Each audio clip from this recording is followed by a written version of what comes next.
Un symbole de plus du rapprochement entre l'Éthiopie et l'Érythrée.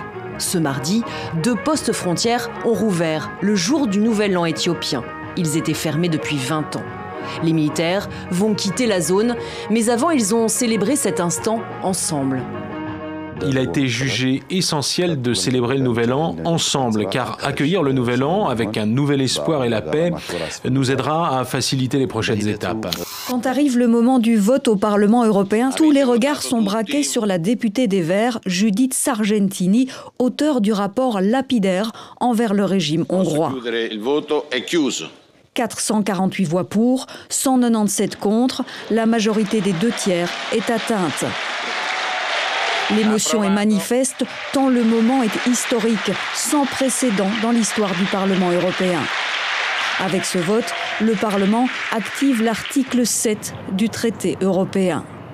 Souvent qualifié d'arme nucléaire institutionnelle, cet article permet de sanctionner un État membre qui bafoue systématiquement les règles européennes.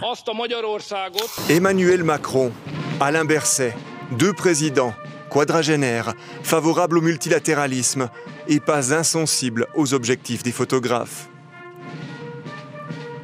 1 heure d'entretien. Dans le dossier européen, Alain Berset a expliqué pourquoi la Suisse avait besoin de temps pour arriver à un compromis, sans attendre un soutien direct du président Macron. Vous savez, ce n'est pas un dossier sur lequel on va avancer en allant essayer de picorer à gauche à droite un soutien ici ou là. Ça fonctionne différemment.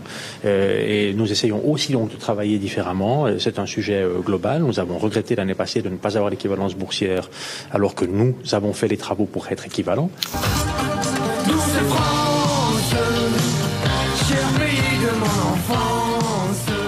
C'est sa reprise de Douce France de Charles Trenet qui lui ouvrira les portes du succès. Un brin de provocation, Rachida est née près d'Oran avant d'arriver en Alsace à l'âge de 10 ans.